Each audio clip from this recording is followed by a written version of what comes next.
Hi friends, ఈ వీడియోలో మనం ఇంకొన్ని నోటేషన్స్ చూద్దాం.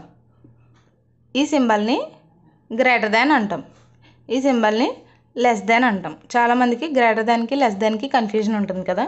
ఫస్ట్ గ్రేటర్ దాన్ చూడండి, ఇది ఫార్వర్డ్ డైరెక్షన్లో ఉంది, అంటే ముందుకు వెళ్తుంది. ముందుకు వెళ్తుంది అంటే పెరుగుతుంది అనుకోండి. అంటే ఏంటి? Greater than. ఇది బ్యాక్వర్డ్ డైరెక్షన్లో ఉంది, అంటే వెనక్కి వెళ్తుంది, అంటే తగ్గుతుంది అని గుర్తుపెట్టుకోండి. లెస్ దెన్ అంటే ఫార్వర్డ్ డైరెక్షన్లో ఉంటే గ్రేటర్ దాన్, అలాగే బ్యాక్వర్డ్ డైరెక్షన్లో ఉంటే లెస్ దెన్. అలా షార్ట్కట్లో గుర్తుపెట్టుకోండి. Next greater than or equal to అంటాం, అంటే గ్రేటర్ దాన్ సింబల్ ఈక్వల్ టులో హాఫ్ కదా, ఇలా కంబైన్డ్గా ఉన్నదాన్ని greater than or equal to అంటాం. నెక్స్ట్ సేమ్ అలానే less than or equal to. Greater దాన్ని ఇలా స్ట్రైక్ చేసుకున్నామంటే నాట్ గ్రేటర్ దాన్ అని మీనింగ్.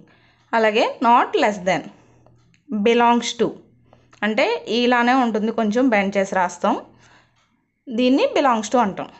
అలాగే does not belongs to. Is proportional to అంటే ఇన్ఫినిటీలానే ఉంటుంది, కానీ ఇక్కడ కనెక్ట్ చేసి ఉండకూడదు, దాన్ని ఈజ్ ప్రపోర్షనల్ టు అంటాం. ఇది ఇన్ఫినిటీ. ఈ సింబల్ని సిగ్మా అంటాం. ఇది ఫర్ ఆల్.